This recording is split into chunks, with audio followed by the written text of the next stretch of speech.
PVL3701 Property Law, Study Unit 5, Derivative Acquisition of Ownership.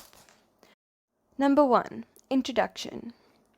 In this study unit, the derivative methods of acquisition of ownership are discussed. You should study the requirements for the transfer of ownership thoroughly. Transfer of movable things takes place by means of delivery. You should be able to distinguish the different forms of delivery from each other.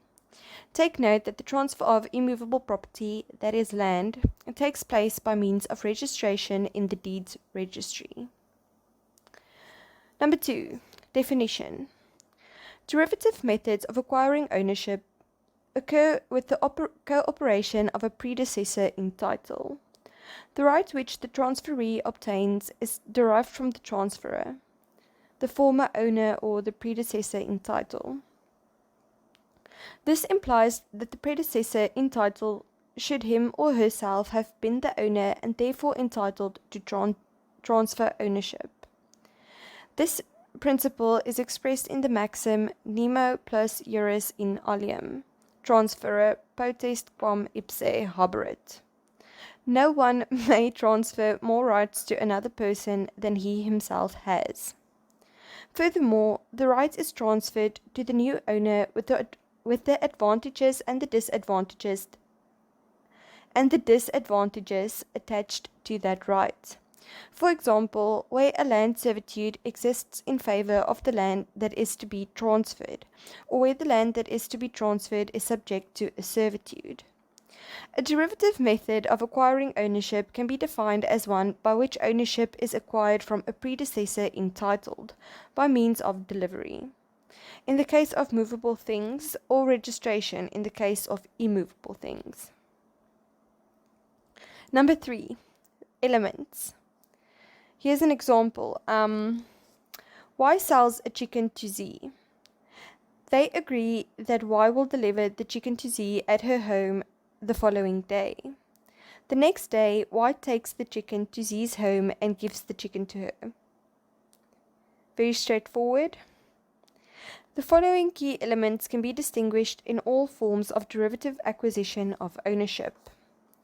First, the thing to which the real right relates must be a thing in the legal sphere or in commerce, res in commercio.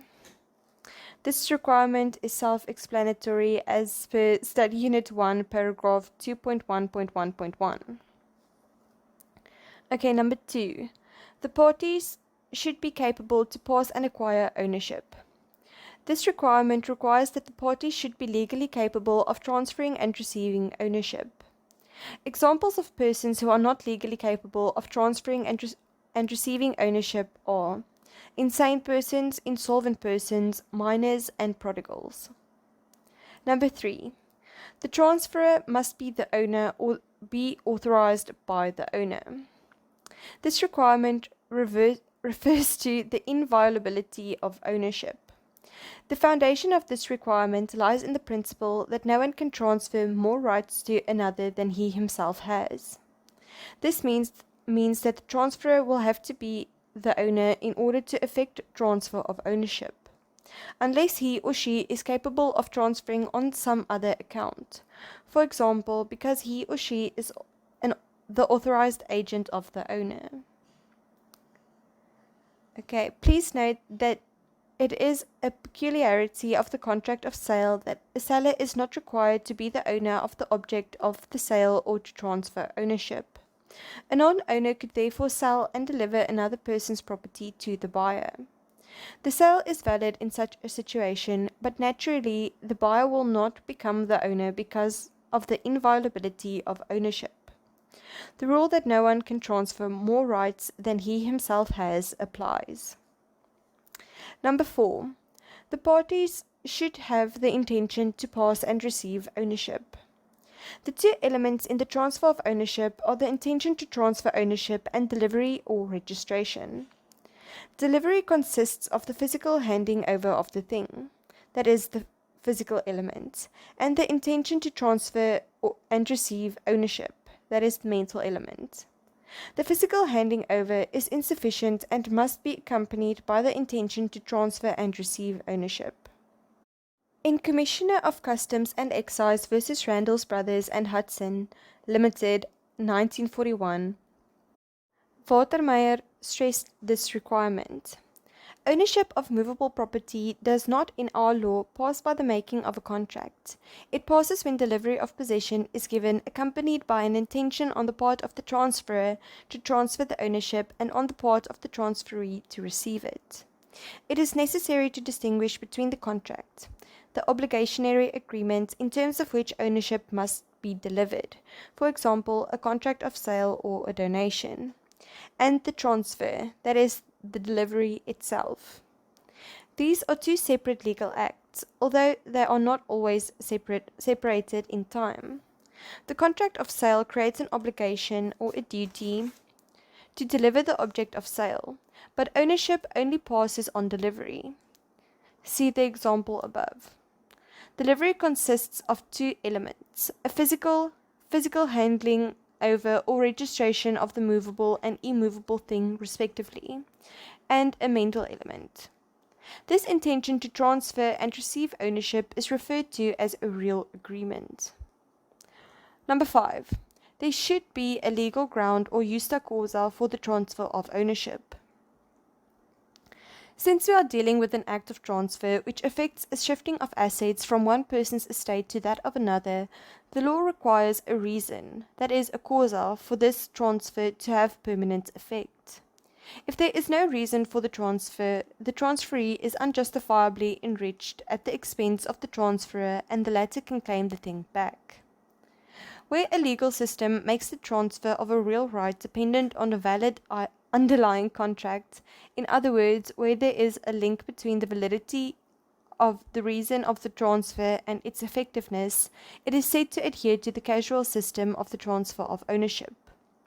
This system therefore presupposes a valid underlying agreement, the agreement creating obligations, for example, a sale or donation, without which transfer of ownership cannot take place. In the casual system, the underlying agreement, which can take the form of a sale or a donation, is seen as the reason or causa, and if, for example, the underlying agreement is invalid because a formal requirement of some kind has not been complied with, no transfer can take place. Where, on the other hand, the transfer of ownership is concerned with the intention of the parties to transfer and receive ownership, regardless of whether such intention is supported by a valid underlying agreement, the abstract system of the transfer of ownership is said to be applicable. In this case, it is of no consequence whether the underlying agreement is valid or invalid. Apart from the physical handling over the movable thing or registration of the immovable thing respectively, all that is required is the intention of both parties to transfer and receive ownership. In other words, a real agreement. In the abstract system, the real agreement is seen as a reason or causa. Therefore, as long as this real agreement is valid, ownership passes to the transferee. A practical consequence of the abstract and casual systems differ in that in the abstract system, ownership is transferred if there is a serious intention to effect such transfer. If it subsequently appears that the preceding obligationary agreement is defective in some way, the thing may only be reclaimed with a personal action, a condictio, from the person to whom it was transferred, and not from third parties. This results in the thing which has already been transferred having to be returned, if it is still in the hands of the transferee. According to the casual system, ownership does not pass without a valid reason, and here the prior obligationary agreement is seen as the reason or causa. This means that the owner retains ownership and may claim the thing with a real action, namely the re vindicatio, from the transferee or whoever possesses it, this also from third parties. In South Africa, the abstract system of the transfer of ownership is applicable to the transfer of movable and immovable property. Number 6. Cash or credit required. In a cash sale, ownership does not pass until the cash price has been paid. In a credit sale, the question whether ownership passes depends on the transferor's intention, that is, whether he or she intended to transfer ownership in a particular case. If the transferor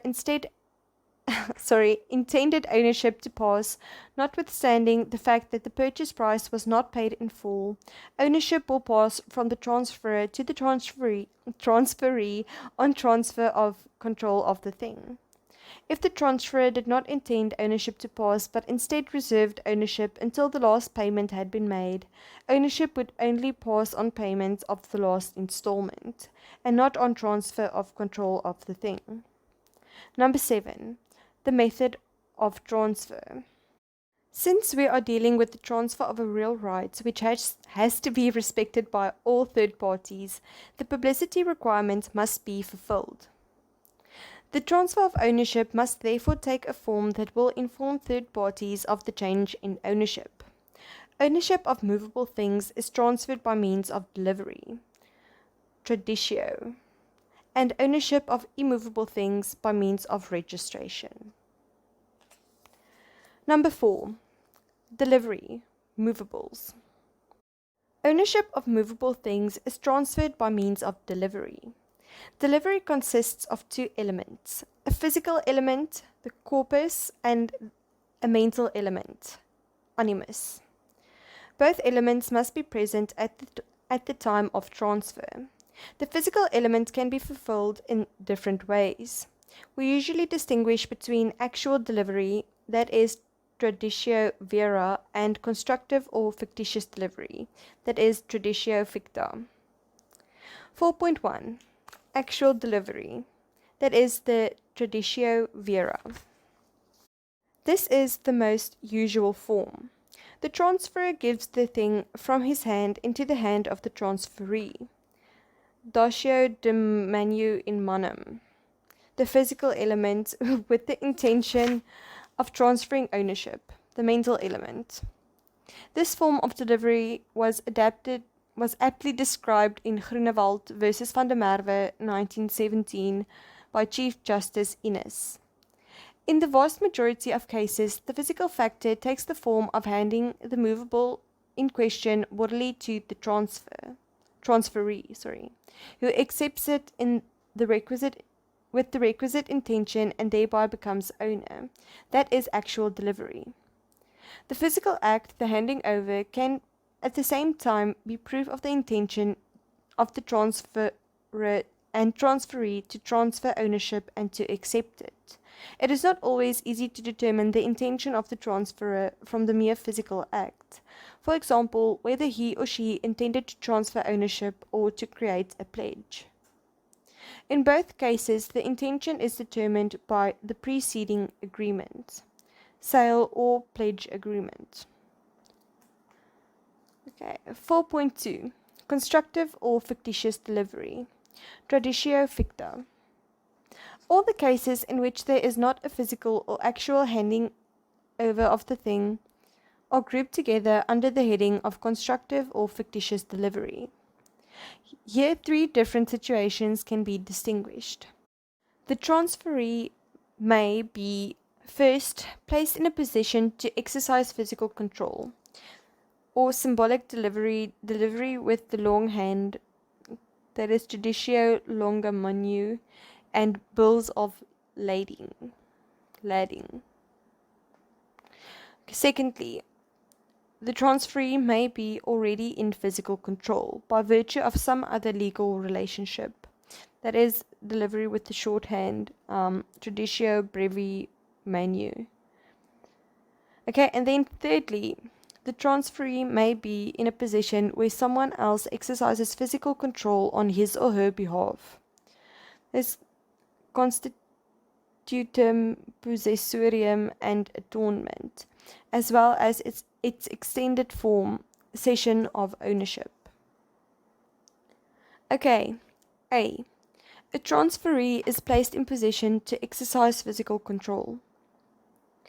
Number 4.2.1. symbolic delivery, or clavium traditio. Things which cannot be physically handed over, owing to their nature or size, are handed over symbolically in the sense that a token or symbol of the thing is delivered. This is intended to indicate that the transfer of physical control has taken place. The best known example of this is the handing over of the keys of a car or a warehouse, by means of which the car or the contents of the warehouse are considered to have been delivered. In this way, the transferee obtains exclusive control over the thing. Okay, 4.2.2. Delivery with longhand. Traditio longa manu.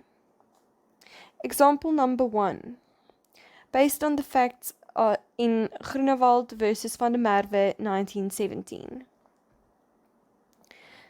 In March 1914, D signed a document declaring that he had sold a threshing machine to Van der Merwe for £150, the receipt of which sum he acknowledged. Van der Merwe, after inspecting the machine, left it with D on the understanding that D should keep it until it was reclaimed and should retain any earnings for himself. In August 1915, being still in possession of the machine, sold it to Groenewald and again received payment, the parties signing a document which contemplated an immediate delivery of the machine. Groenewald then went with D to the latter's farm, where Groenewald, after inspecting the machine, stated that it was now his threshing machine. Groenewald also wrote to one W, who was in charge of the machine, asking him to thresh for Groenewald, on the same terms as he had done for D. Then Van der Merwe removed the machine from D's farm, and Groenewald threatened to sue him unless D signed a promissory note, a type of negotiable instrument, as security for the redelivery of the machine. D signed a note which was never paid, and Groenewald, who had meanwhile attempted to obtain a real security right over certain maize crops belonging to D, sued Van der Merwe for the recovery of the machine and payment of damages. Okay, example number 2.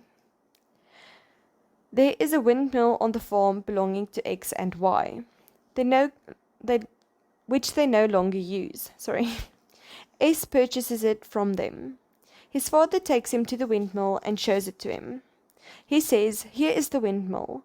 You must come and dismantle it and take it away." S undertakes to do this as soon as he has the time. For 6 months, S has neither visited his parents nor removed the windmill. Z approaches X and Y and offers to buy the windmill. They sell it to him.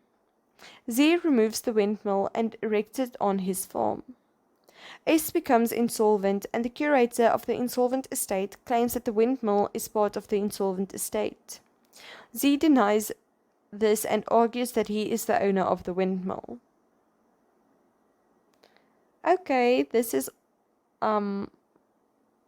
also based on the facts in Groenewald versus Van der Merwe, 1917 AD. 233. Anyway, example number 3, based on the facts in Eskom versus Rolomatic Engineering Proprietary Limited, 1992.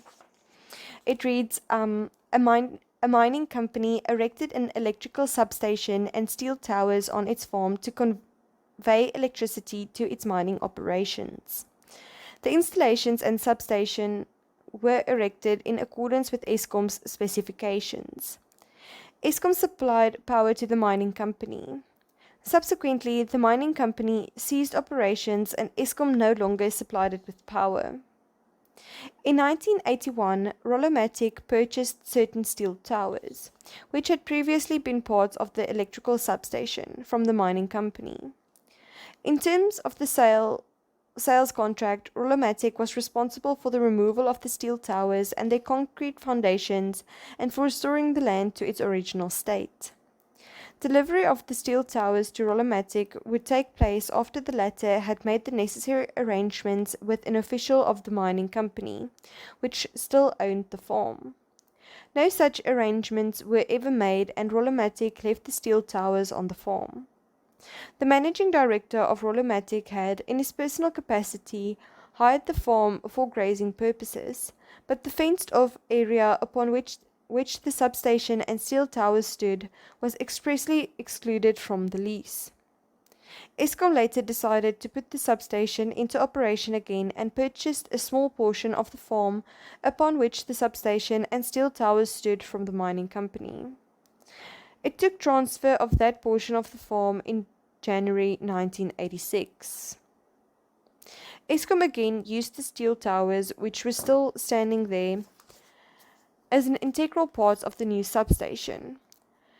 When Rollomatic sent its employees in May 1987 to remove the steel towers, they could not do so because of the erection of the new substation. The expression longa manu with the long hand indicates the basis of this means of delivery. Here physical transfer of the thing is not possible because of its size or weight. For example, the thing might consist of a load of timber, stones in a quarry, livestock, or heavy machinery. In this case, the thing to be transferred is pointed out to the transferee in the presence of the thing. The transferee is placed in a position enabling him or her to exercise physical control. It is not sufficient merely to point out the thing. The transferee must be placed in a position to take control of the thing to the exclusion of others. In Groenewald versus Van der Merwe, 1917, Chief Justice Innes described delivery with the long hand as follows. But physical prehension is not essential if the subject matter is placed in presence of the would-be possessor in such circumstances that he and he alone can deal with it at his pleasure. In that way, the physical element is sufficiently supplied, and if the mind of the transferee contemplates and desires to deal with it, the transfer of possession, that is the delivery, is in law complete. When this deposit of the subject matter in the presence and at the disposition of the new possessor takes the place of physical prehension, the delivery is said to be made longa manu. It is most appropriate to transactions where, owing the weight or bulk of the article concerned, actual delivery is difficult. In Eskom versus Rollomatic Engineering Proprietary Limited, 1992, the court confirmed this principle. Then there's a long activity. 4.2.3 Bills of lading. Closely related to symbolic delivery is the delivery of bills of lading. A bill of lading is the basic document in the so-called cost, insurance, and freight contracts, SIF contracts, in respect of goods for shipment. The bill of lading is distinguished from symbolic delivery in that the document which is handed over is not a symbol of the thing that is transferred, but a separately recognized means of transferring ownership. Okay, and B. The transferee is already in physical control by virtue of some other legal relationship. Okay, number 4.2.4. Delivery with shorthand. Traditio brevi manu. And then there's an example. InfoPlus had entered into a written installment sale agreement for the purchase of a motor vehicle with a bank, which had then ceded or transferred its rights to Westbank. Westbank became owner of the vehicle. The motor vehicle was delivered to InfoPlus and registered in its name, but according to the installment sale agreement, ownership was to remain vested in the seller until receipt of the full amount owed by InfoPlus. Infoplus's authorized representative, M, then agreed with G, a representative of S Motors, that the motor vehicle would be delivered to the premises of S Motors and that G would attempt to find a purchaser for the motor vehicle at a stipulated price. If a buyer was found, the prospective purchaser was to be introduced to Infoplus, whereafter the purchaser would pay the full purchase price to Infoplus, which would then pay S Motors its commission. The motor vehicle was duly delivered to S Motors, but neither G nor anyone else acting for S Motors introduced a purchaser to Infoplus. When M returned from a subsequent trip abroad, he established that G had left the employ of S Motors and that the motor vehicle was registered in the name of Skilk. G had sold the motor vehicle to X, delivering it together with a registration certificate reflecting that S Motors was the registered owner thereof, for substantially less than the stipulated price, after which X had sold and delivered the vehicle to Skilk.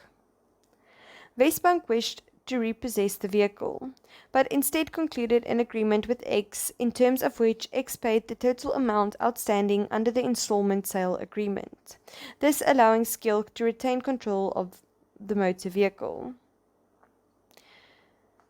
Okay, this is based on the case of Infoplus versus Skilk 1998. According to the so-called short-handed method, no transfer of physical control takes place, since the transferee is already in control of the thing, although not as owner. For example, the transferee may be a buyer in terms of an installment sale, or on payment of the last installment, he or she acquires ownership by means of delivery with the shorthand. No transfer of control is necessary. It is therefore important that there should be a clear indication of the intentioned requirement. There should be some clear proof that the transferee holds a new basis as owner. Okay, and then C. Someone else exercises physical control on behalf of trustee. Okay, number 4.2.5. Constitutum possessorium. Based on the case Vasco Dry Cleaners versus Twycross 1979. During 1967, Z sold his dry cleaning business, called Vasco Dry Cleaners, to X. It was a term of the contract of sale that in respect of the dry cleaning machinery included in the sale, the passing of ownership would be suspended until the purchase price had been paid in full. At the end of June 1972, the balance still due to Z was 4,650 rand. X was in financial difficulties, and in order to avoid repossession of the machinery by Z, he sought and obtained financial assistance from Twycross, his brother-in-law.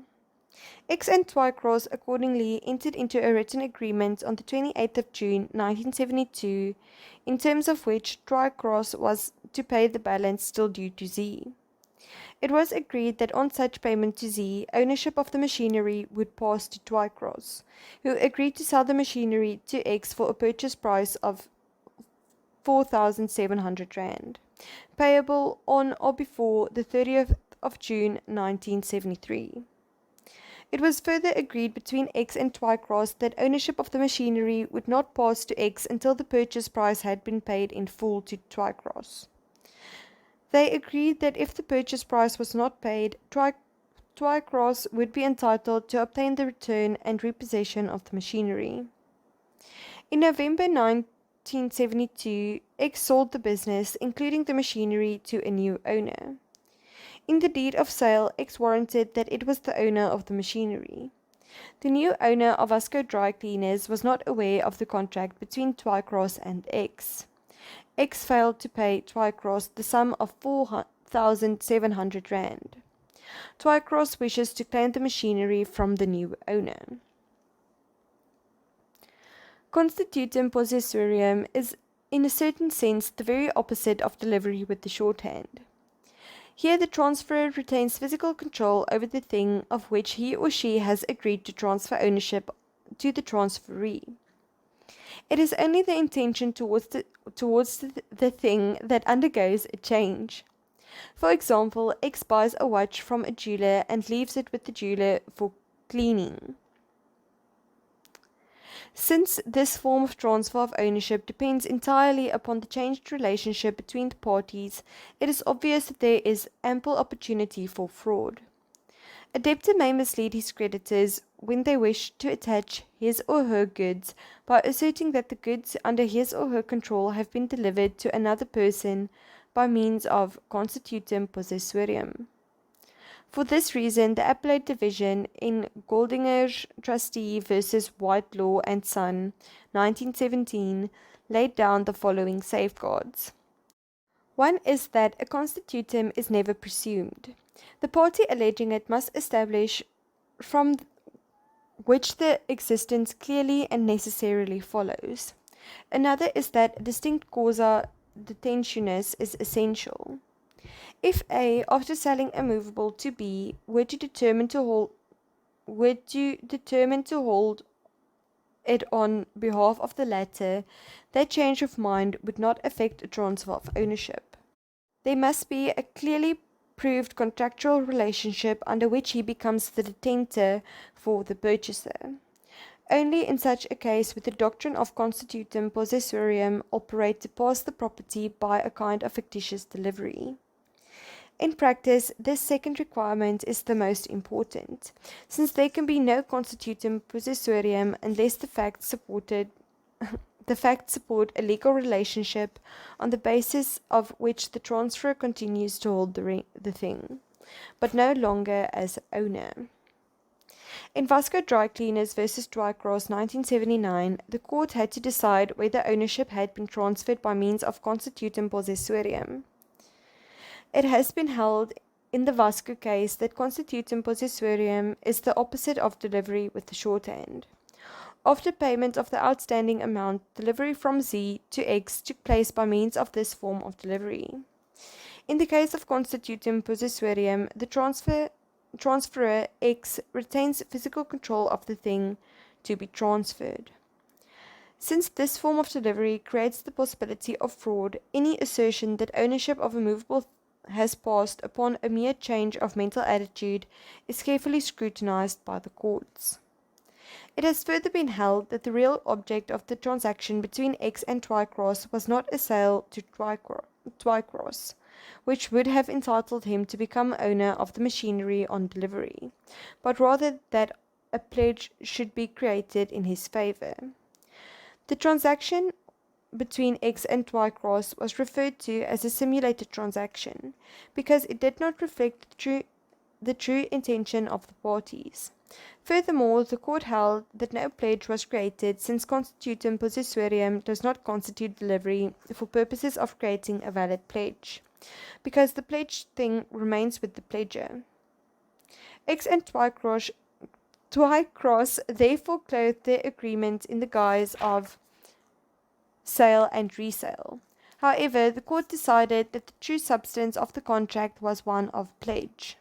Therefore, Twycross could not claim the machinery back, because he is not the owner of the machinery. The only effective method of constituting a pledge is by an agreement of transfer of control by delivery of the pledged thing to the pledgee. Okay, number 4.2.6, Atonement. Example number 1, based on the facts in Cal, EDMS, BPK, Merkel Motors versus Bodenstein 1980. S had an agreement with C, the cooperative in terms of which he traded his old truck in as part payment for a harvester that he was buying from C. The truck was the premises of a panel beater, who was repairing accident damage. S and C completed change of ownership documents for the truck, and C informed the panel beater that C, was the new owner of the truck.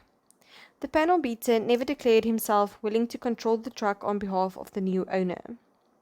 Z, a creditor of S, obtained an execution order against S.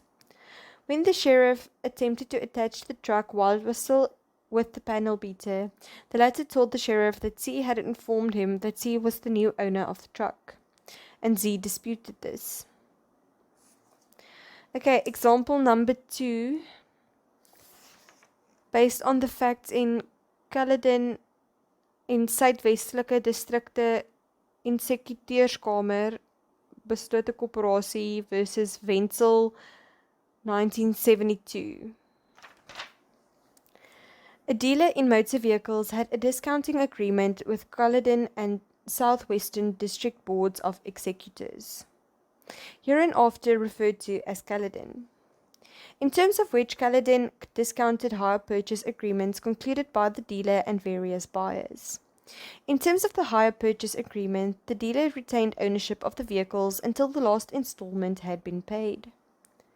In terms of the discounting agreement, Caledon paid the full purchase price to the dealer, and the dealer then transferred its claim from a payment of the monthly installments to Caledon, as well as the ownership of the vehicles. At the time of the notice of the discounting seller, who had bought the vehicles from the dealer, Mayos, was no longer in control of the vehicles, but his buyers were. The dealer had to inform Caledon of the sales, and in the sales agreements, the buyers undertook to control the motor vehicles on behalf of the new owner after discounting had taken place. The motor dealer sold a number of motor vehicles to Mayos, who in turn sold a motor vehicle to X and received full payment from X. X sold the vehicle to Wenzel on hire purchase and delivered the vehicle to Wenzel's father. Both X and Wenzel were under the impression that Mayos was authorized to sell the vehicle and regarded X as the owner of the vehicle. Mayos received notice of the discounting to Caledon after he had sold the vehicles to X. Mayos never paid the installments to Caledon. Caledon is claiming the car from Wenzel. Okay, example number 3, based on the facts in Barclays Western Bank Limited versus Ernst, 1988. Okay, S leased a car from a car dealer. The dealer had a discount agreement with a bank. In terms of the discount agreement, the bank undertook to take a cession or transfer of the rights contained in the lease agreement and of the ownership when the dealer presented the bank with the discount agreement. On the 21st of May 2002, the dealer handed the car to S, who immediately sold it and delivered it to Z. The relevant lease agreement with S was submitted to the bank on the 26th of May 2002. The bank then paid the discounting price to the dealer and claimed the car from Z. The bank claimed that it had become the owner of the car by means of atonement. Okay, and then example number 4. X and Y purchased their farm implements in terms of a credit agreement from the cooperative C.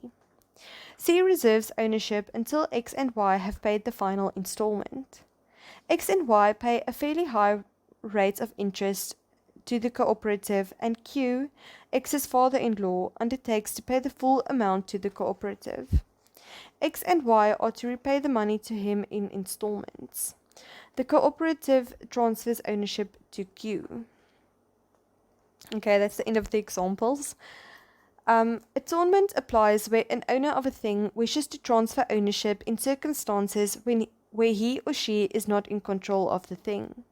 For example, in a discounting agreement. In a discounting agreement, a car seller sells a motor vehicle to a purchaser in terms of a credit agreement. In other words, he or she reserves ownership. Thereafter, he or she transfers his personal rights in terms of the sales contract with the purchaser and is reserved ownership in the motor vehicle to a bank or other financial institution that pays the full purchase price to the dealer. The effect of the discounting agreement is that the motor vehicle is sold and delivered to the bank.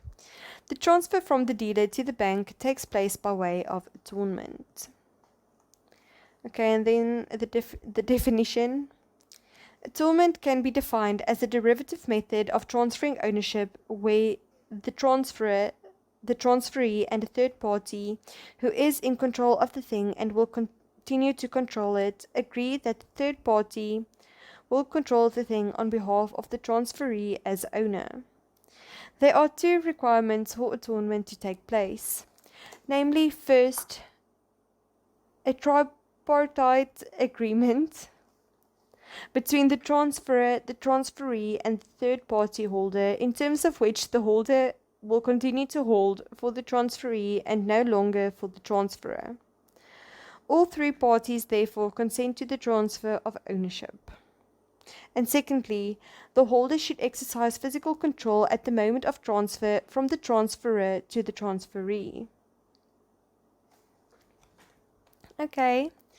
In Caledon en suidwestelike distrikte eksekuteuurskamer beslote korporasie versus Wenzels 1972. The law of atonement was extended by a method of transfer of ownership analogous to atonement was recognized. By this method, the third party holder makes a prior declaration of intention to the effect that he or she will hold the thing on behalf of a future transferee to whom the owner may transfer ownership. This declaration can take place at a stage when transfer of the transferee to the transferee had not yet taken place and may possibly never take place. The appellate division held in the Caledon case that ownership nevertheless had passed to the transferee, that is Caledon, in these circumstances, since the holder had undertaken at an early stage to hold on behalf of the transferee when transfer of ownership by cession took place from the owner to the transferee. The holder's knowledge of the date of cession, that is, of the rights in terms of the contract of sale, is not juridically relevant for the transfer of ownership. What is relevant is the third party holder's earlier declaration of will to hold on behalf of a future transferee, or cessionary of the claims in terms of the discounting agreement. In an obiter dictum, the court expressed the idea that it may even be possible to effect transfer of ownership merely by notifying the third party holder of the cession, provided there is no disadvantage for him or her. The court seems to be of the opinion that the holder has no choice in the matter. In other words, his previously declared intention to hold on behalf of a new owner is binding. Notice of cession is thereafter sufficient to pass ownership. In Ekel EDMS besloot BPK Merkel Motors versus Bodenstein 1980, the court referred to this obiter dictum but expressed no opinion on it. The Caledon case has been widely criticized. The effect of the decision is that the appellate division acknowledged a new form of delivery in addition to the acknowledged forms. It held that a holder's mere declaration of will to hold in future on behalf of a new transferee causes ownership to pass on the date on which the transferor cedes his right to the acquirer and notifies the third party holder of the cession. It should, however, be borne in mind that ownership of movable things can only be transferred in this manner as long as the holder remains in control. Once he or she loses control, detentio, ownership can no longer be transferred to the transferee by this method of delivery. And then there's just another activity. Number 5, registration, land. 5.1, Introduction. The transfer of ownership of immovable things or land takes place by registration.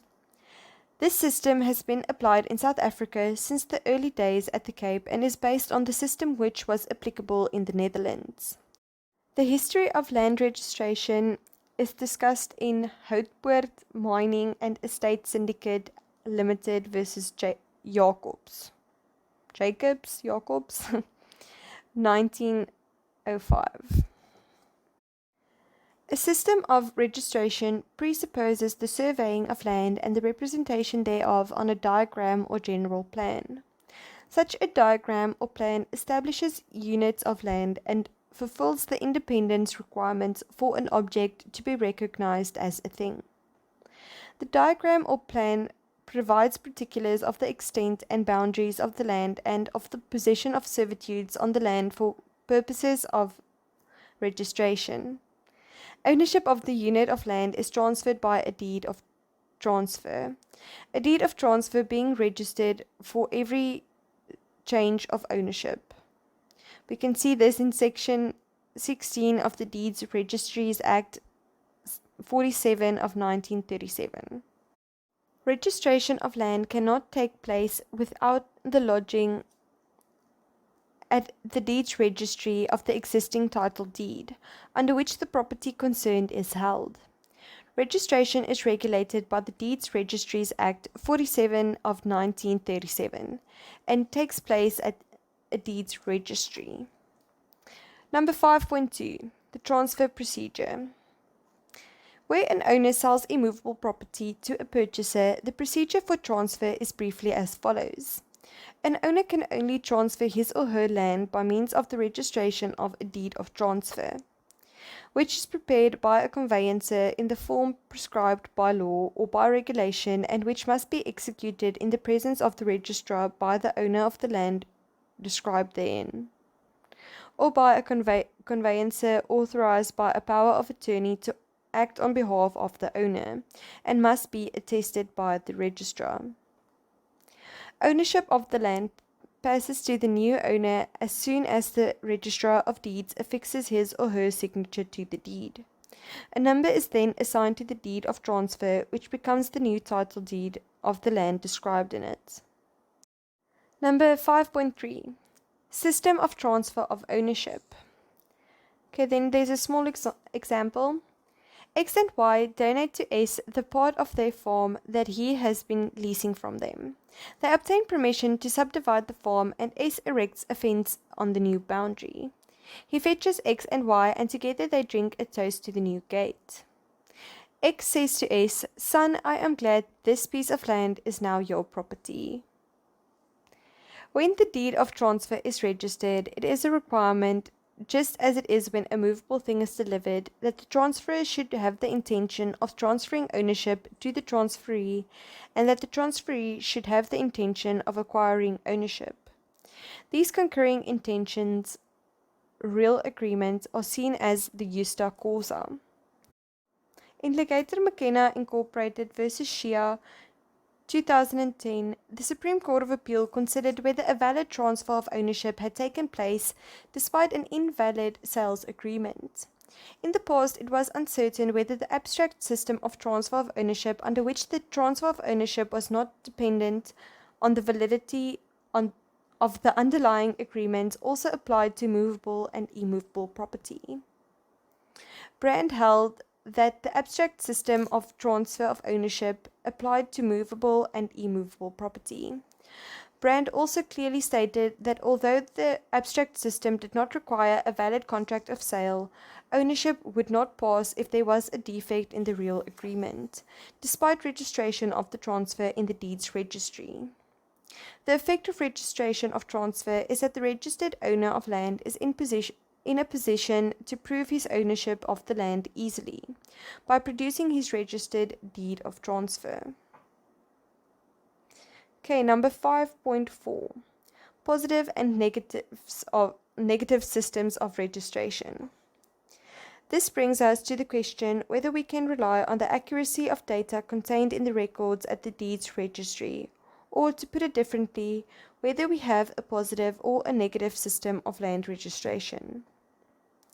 If a third party acting in good faith accepts inaccurate data in the deeds registry as correct and acts on this information, he or she will normally enjoy no protection under a negative system of land registration. Apart from the possible application of the doctrine of estoppel and apart from any delictual remedies he or she may have, but he or she would enjoy full protection under a positive system. South Africa's system of land registration is a negative system. Please note that under certain circumstances, the title deed of a piece of land may not reflect the actual legal possession. The exceptions are the following. First, by entering into a marriage in community of property, a couple become the joint owners of a joint estate. Each spouse is the joint owner of an undivided half share of the joint estate. Delivery of movables or transfer of land is not necessary to bring into the joint estate the property which each had at the time of entering into the marriage. From the moment when a marriage in community of property takes place, the couple are joint owners of the joint estate, which consists of all the assets which each had before the marriage. Without delivery of or transfer thereof being necessary. Okay, here they just note that for the registration requirements of immovable property belonging to persons married in community of property, see Section 17, subsection 1 to 6 of the Deeds Registries Act 47 of 1937. Okay, secondly, the ownership of movable and immovable things are expropriated in terms of the provisions of the Expropriation Act 63 of 1975. Passes to the expropriator on the date stated in the notice of expropriation. Neither delivery nor registration is necessary.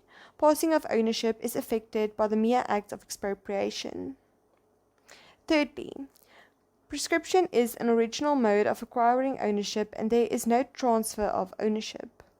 Where a person has acquired ownership by means of prescription and the previous owner fails or refuses to cooperate in the transfer of the property into the acquirer's name, which usually happens, the only way in which transfer of ownership can be effected is by obtaining a court order authorizing the Registrar of Deeds to effect registration in the acquirer's name. In such circumstances, registration can take a long time, and during that time, the land register offers no proof of ownership. Number 4. Furthermore, mistakes can and do occur in the deeds registry. For example, where land is subject to a mortgage bond, is transferred to a bona fide purchaser without the bond having been cancelled. Until such a mistake has been rectified, the true position will be unclear. Although the South African system of land registration is of a high standard, it cannot be denied, therefore, that it does not always furnish a complete picture of the rights in respect of land, and that mistakes do sometimes occur, and that it is therefore a negative system. It is nevertheless a reliable source of information about the legal position of immovable property, and in practice, third parties do rely on its accuracy. In this sense, therefore, it is a positive system. PVL3701 Property Law Study Unit 6 Ownership Protection and Termination. Number 1. Introduction. This study unit deals with all the remedies an owner can use to protect his or her ownership. You should be able to distinguish clearly between the various remedies. Therefore, you must know the purpose of each remedy, who can institute the action, against whom it can be instituted, and what must be proved in order to succeed with the action. It is also important to know which defenses are available in each situation. Some of these remedies are also available to possessors and holders or occupiers. The remedies can be divided into 3 groups: property law remedies, delictual remedies, and enrichment remedies. Okay, number 1.1. Property law remedies. The property law remedies which you must study thoroughly are the following. First, re vindicatio. Secondly, an interdict. Third, a declaratory order. And fourth, actio negatoria. Number 1.2. Delictual remedies. The delictual remedies can be divided into the following. First, the conditio furtiva. Secondly, the actio ad exhibendum. And lastly, Equilian action, a delictual claim for damages. And 1.3, enrichment remedies. An owner may possibly also claim on the ground of unjustified enrichment, where a bona fide possessor benefited from the thing which he had under his or her control. Whether the claim could be instituted would depend on whether the possessor acquired the thing for value, or without giving value. Where the possessor acquired the thing in return for payment, the owner has no enrichment action against him or her. Where the possessor gave no value for the thing, the owner can use the conditio sine causa to claim compensation. An owner who has forfeited an accessory thing which lost its independence by accession to a principal thing can claim from the owner of the principal thing. The plaintiff must prove that the owner of the principal thing was enriched at the expense of the owner of the accessory thing, and that the enrichment was unjustified. Number 2. Property law remedies. 2.1. Re vindicatio. An example. Based on the facts in Quintes Motors Proprietary Limited versus Standard Seeded Corporations Limited 1994. The plaintiff Q, a car dealer from Pretoria, provided L, a second-hand car dealer doing business in Durban, with 2 motor cars for sale on the explicit condition that ownership would not be transferred until the full purchase price had been paid to Q. L needed a credit facility and approached S for credit. S was prepared to provide credit to L on the condition that L furnished real security to S. L concluded an agreement with the defendant, S, in terms of which the vehicles were sold to S and immediately resold to L in terms of a so-called floor plan agreement. At no time did either L or S intend that the vehicles should be removed from the physical control of L at his business premises. L further agreed that the resold vehicles would be held by him on behalf of S until the full purchase price had been paid to S by L. L disappeared and subsequently his estate was sequestrated without the purchase price having been paid to S. S had the vehicles removed from L's business premises. Okay, 2.1.2 Introduction.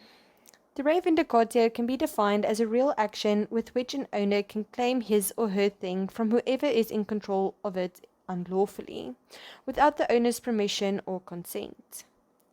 It may be instituted in regard to movable or immovable things. In the latter case, the remedy takes the form of an eviction order. In terms of the inviolability of ownership, a person cannot lose his or her ownership without his or her consent. This principle has as its corollary the principle that a person cannot pass a better title than he or she has. The latter principle is expressed in the Roman law maxim, no one may transfer more rights to another person than he himself has. For example, if X sells and delivers Y's thing to Z, Z does not become the owner of the thing. Y can claim the thing from Z with the re vindicatio. In Chetty versus Naidu 1974, Janssen stated the position as follows. It may be difficult to define dominium ownership comprehensively, but there can be little doubt that one of its incidents is the right of exclusive possession of the res or thing, with the necessary corollary that the owner may claim his property wherever found, from whomsoever holding it.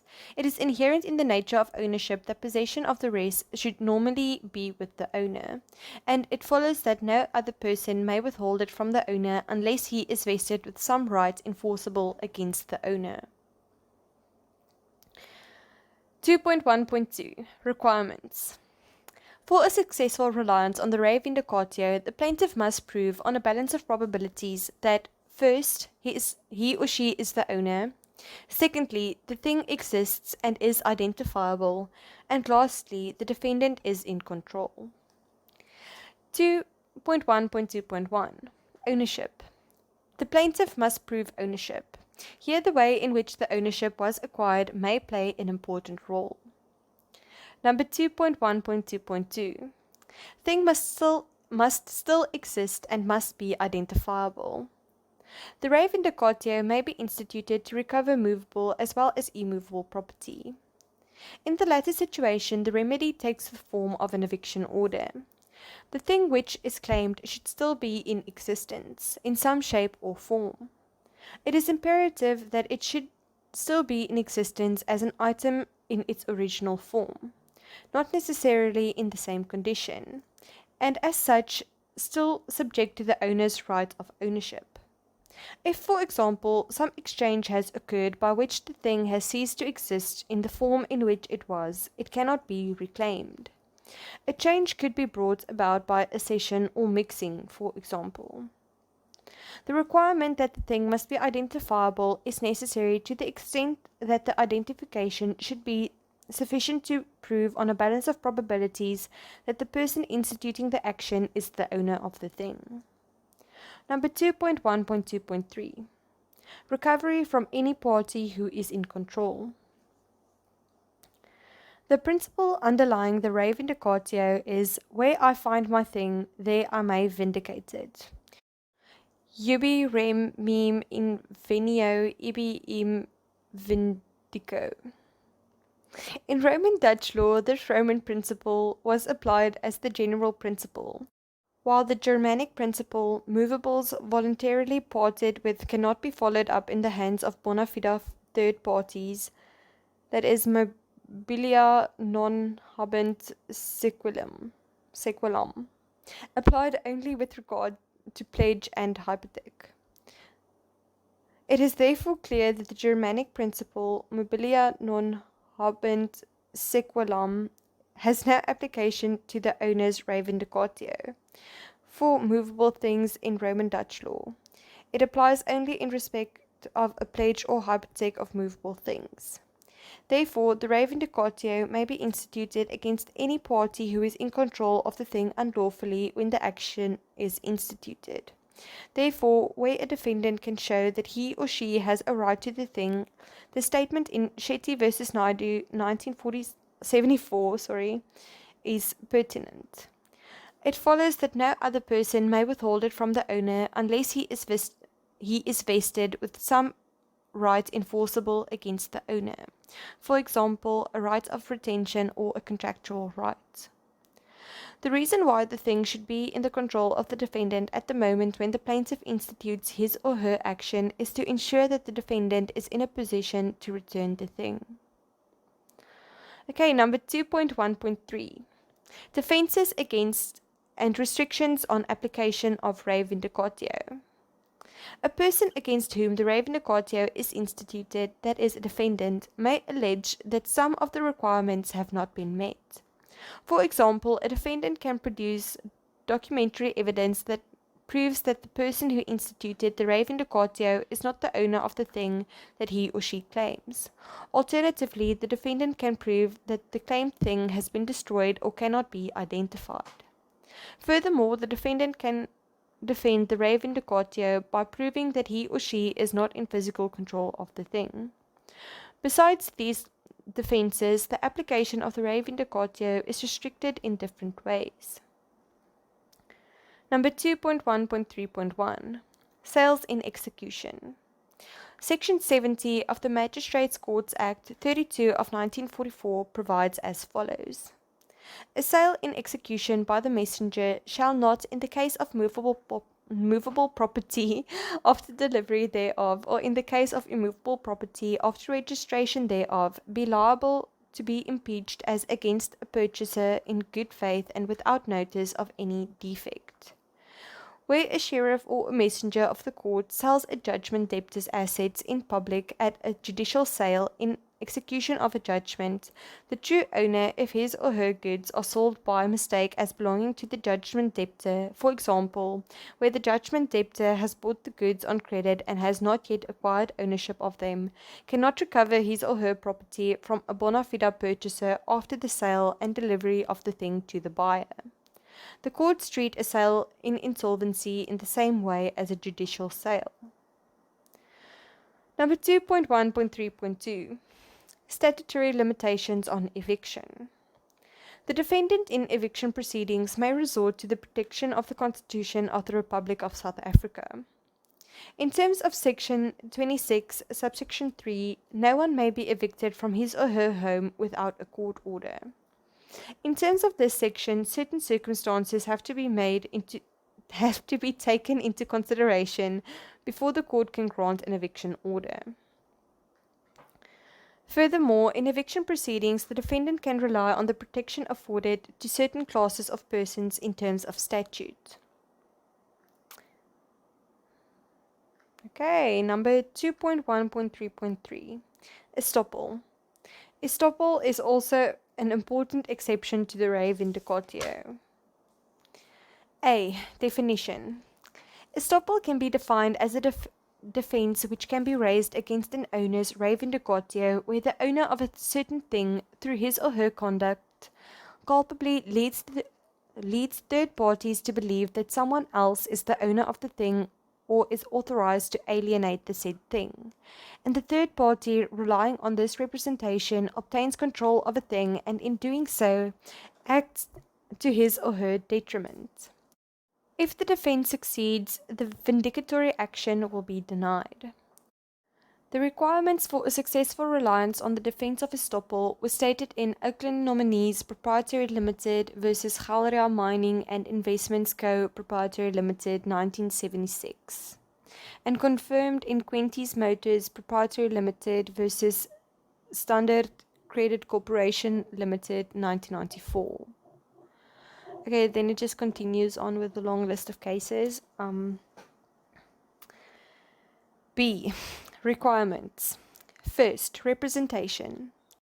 There must be a representation by the owner, the estoppel denier of the thing. Words, written or spoken, or even conduct may amount to such a representation. Where a legitimate expectation is created by a statement or conduct on the part of an owner, he or she remains silent, conclusions may be drawn therefrom. Secondly, fault. The owner must have acted intentionally or negligently. Thirdly, detriment. The person who relies on estoppel, the estoppel relier, must show that he or she acted to his or her detriment in relying on the representation. And lastly, a causal connection. The estoppel relier must prove that his or her reliance on the representation was the cause of his or her acting to his or her detriment. Such reliance should be objectively ascertainable. Number 2.1.3.4. Money. Stolen money cannot be vindicated from a person who acquired the money in good faith and for valuable consideration. Number 2.2. Interdict. Example number 1. Based on the facts in Setlogelo versus Setlogelo, 1914. X and Y are owners of Waterford. S, their son leases a portion of the farm for grazing purposes. X starts to plough on the section of the farm to which S is entitled in terms of the lease contract. S requests X to stop the ploughing on that portion of the farm. X refuses. Okay, and then example number 2, based on the same case. During the apartheid regime, Francis Setlogelo occupied land which he inherited from his grandfather. Francis Setlogelo could not lawfully occupy or obtain transfer of the land as he was a black person and the land was situated in a white area. Isaac Setlogelo and Ephraim Setlogelo, brothers and neighbors of Francis Setlogelo, started farming operations on that land. Francis Setlogelo applied for an interdict prohibiting Isaac Setlogelo and Ephraim Setlogelo from setting foot on the land. Isaac and Ephraim argued that Francis was not the registered owner of the land and that he therefore could not avail himself of the interdict. Okay, number 2.2.1, the definition. An interdict can be defined as a summary court order applied for on an urgent basis. In an application for an interdict, the applicant may apply for an order forcing a person to do something or to refrain from doing something. It is a speedy remedy where rights have been infringed or are about to be infringed. Number 2.2.2 Requirements. The requirements for a successful application of an interdict were set out in Setlogelo versus Setlogelo, 1914. The requisites for the right to claim an interdict are well known. A clear right, injury actually committed or reasonably apprehended, and the absence of similar protection by any other ordinary remedy. The requirements for an interdict are therefore as follows. First, a clear right. Secondly, an actual or reasonably apprehended violation of a right. And lastly, no similar protection by any other ordinary remedy. Note that this remedy is available for the protection of not only ownership but also other limited real rights, such as servitudes, or lawful real relationships, such as lawful holdership, respectively. In appropriate circumstances, it may also be employed by holders of personal rights, that is, creditors' rights. Okay, 2.3. A declaratory order. Example number 1. Z, a neighbor of S's, has been farming a part of S's farm highlands for a number of years. Z avers that he has become the owner of that part of the farm through prescription. S denies this and claims that Z has merely leased that part of the farm. No documentation confirming either case can be found. Example number 2. Based on the facts in Willoughby's Consolidated Co. Limited versus Kopthal Stores Limited, 1913. S gave the exclusive right to trade on a certain piece of land to Z. Z transferred his right to his son, Z Jr., I guess. The right was not registered in favor of Z. S sold his farm to X. X argues that Z Jr. is not entitled to trade on that piece of land, but Z Jr. insists that he acquired that right from his father, Z Sr. A declaratory order may be resorted to where there is a dispute as to the legal position of contesting litigants. The court determines the rights and duties of the contesting parties. If an owner acquired ownership of land and a third person subsequently claims to be entitled to certain rights to that land, which are not registered against the title deed, the parties may approach the court for an order setting out the legal position. Okay, number 2.4, Actio Negatoria. The Actio Negatoria is a real action aimed at protection of ownership in circumstances where third persons seek to exercise rights of a servitude holder which they do not have, or where servitude holders exceed the limits of their servitudes. Okay, number 3, delictual remedies. 3.1, Condictio furtiva. Example number 1. Q is the owner of a car. T, a thief, steals the car. He changes the engine and registration numbers and sells the car to Z. Example number 2. Q is the owner of a car. T, a thief, steals the car and gives it to his son, T Jr., to use.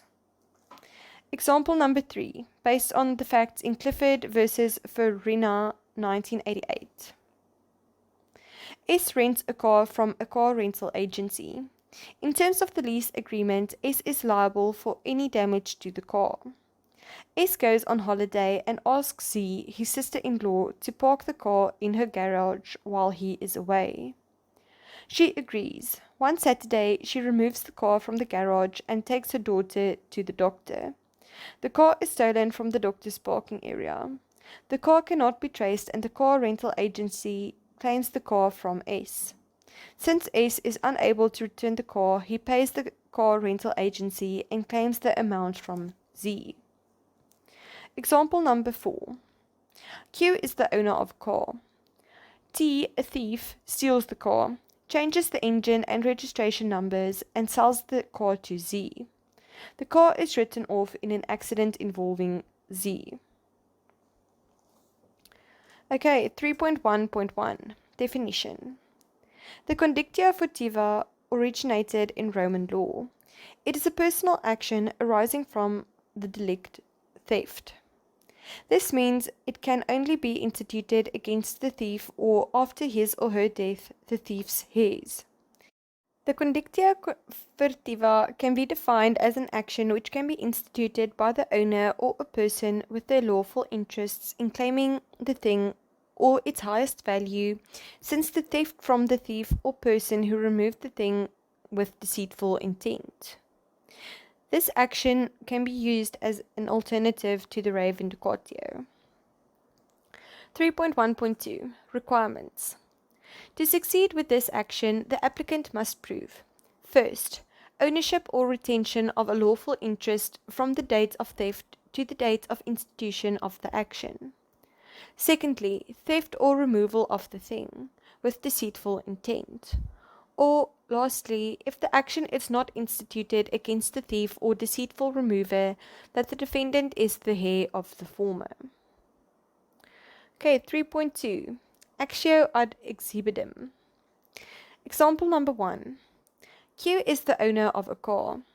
T, a thief, steals the car, but because he is afraid of being caught by the police, he sets fire to the car and destroys it completely. Example number 2. Q is the owner of a motor vehicle. T, a thief, steals the car. T changes the engine and registration numbers and sells it to Z. The car is written off in an accident involving Z. The wreck is under the control of a scrap metal dealer. 3.2.1 Definition. In Roman Dutch law, the actio ad exhibendum was regarded as a property law action. In modern law, the tendency is to regard it as a delictual action. The actio ad exhibendum can be defined as an action in terms of which the owner can claim the market value of the thing from a person who destroyed or alienated the thing with a mala fide intention. Because of its peculiar requirements, however, experts in the law of delict find it difficult to make it fit into the delictual mold. 3.2.2 Requirements. The following must be proved to succeed with the actio ad exhibendum. First, ownership of the thing. Secondly, wrongful and intentional alienation or destruction of the thing. And third, mala fide intention with knowledge of the person who alienated or destroyed the thing. And fourth, loss by the owner of the thing. The requirements for this remedy were explained as follows in Frankel-Pollack Vinderine Inc. versus Stanton 2000. As it is available today, it is a remedy by which the plaintiff can recover damages for wrongful disposal, consumption, or destruction by the defendant of his or her res or thing, when the defendant has knowledge of the plaintiff's title or claim. Knowledge, used in a neutral sense at this stage of the discussion, is a vital ingredient. Without it, the plaintiff would have no remedy because the doctrine of conversion is not part of our law. The mere acquisition of the property does not give rise to the actio ad exhibendum because if the acquisitor retained possession, the remedy against him or her would be the re vindicatio. The defendant is, however, liable if the property is intentionally disposed of or consumed by the defendant, and possibly if it is destroyed, damaged, or lost as a result of his or her negligence, that the defendant is liable. If the property is destroyed or damaged without fault on the defendant's part, there is no liability. 3.3 Aquilian action. Delictual claim for damages. The example. Q is the owner of a motor car. T, a thief, steals the car. Z borrows the car, drives through a red traffic light and causes an accident. The car is seriously damaged but can be repaired at a high cost. Damages can be claimed with this action from any person who thought his or her unlawful conduct caused loss to an owner's thing in a culpable, that is, intentional or negligent manner. The requirements for success with the Aquilian action are discussed extensively in the module on the law of delict. Okay. The following must be proved to succeed with the Aquilian action. First, unlawful conduct by the defendant. Secondly, culpability, that is, intent or negligence on the part of the defendant. And thirdly, proprietary rights or interests of the plaintiff in the thing. Fourth, patrimonial loss by the plaintiff. And fifth, a causal connection between the patrimonial loss and the conduct of the defendant. And there's another activity. And then number 4, the summary of remedies. And then you can just study diagram 9, which is a very lovely summary of remedies. You can just study that on your own time. And then on page 132, we get to the termination of ownership.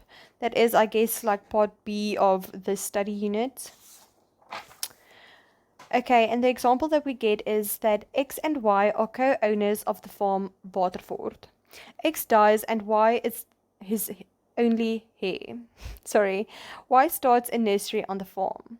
She spends a lot of money on getting the business off the ground. A few months after the nursery opens, there is a fire on the farm. Both the nursery and the section of the farmhouse are destroyed. Some antique furniture and paintings are also ruined. A number of pieces of furniture which were badly damaged are thrown on the municipal rubbish dump, from which other people remove the useful items. Y was not fully insured, and to cover her losses, she sells the remaining antique furniture and paintings. However, she is unable to meet all her obligations and she is declared insolvent. Okay, number 1, introduction. In this study unit, the methods by which ownership is terminated are discussed. You should be able to distinguish 3 main groups, namely termination by the death of the owner, the destruction of the thing, and termination of the legal relationship. The last mentioned method can be divided into 3 subgroups, namely transfer of ownership, loss of physical control, and by operation of law. The termination of ownership by operation of the law can take place in various ways. You should be able to name them. Number 2, death of owner. When an owner dies, his or her ownership is terminated. In Greenberg versus Estate Greenberg, 1955, it was held that the opening the latio of an inheritance, the heir acquires a vested right, namely a personal right against the executor to demand delivery or transfer of the inheritance. The heir becomes owner of the assets in the inheritance only when the executor delivers or transfers the property to him or her. The question in whom ownership vests after the testator's death was left open by the appellate division. Number 3, destruction of the thing. When a thing is destroyed or ceases in some way to be in res commercio, ownership is terminated. Number 4, termination of legal relationship. There are 3 ways in which the legal relationship between the owner and the thing is terminated, namely transfer of ownership, loss of physical control, and operation of law. Number 4.1, transfer of ownership. A person loses ownership of his or her thing when he or she transfers it to another person by means of delivery or registration. 4.2, loss of physical control. The thing becomes res nullius. Ownership ends when a thing becomes a res nullius. For example, by loss of control of wild animals or where tamed animals lose the habit of returning. Here a distinction is drawn between a res derelicta, which is a thing which has been abandoned by the owner with the intention of no longer being the owner, and res deperdita, which is a lost thing. The former becomes a res nullius, but the latter remains the property of the owner. Okay, and then number 4.3, the operation of law. Ownership is terminated by operation of law. For example, in accession, acquisitive prescription, attachment and sale in execution, confiscation by the state, expropriation. For example, Section 8, Subsection 1 of the Expropriation Act 63 of 1975, forfeiture in favor of the state, insolvency, manufacture, and in terms of a number of statutory provisions, for example, demolition of a house erected in contravention of building regulations. And then there is just a activity.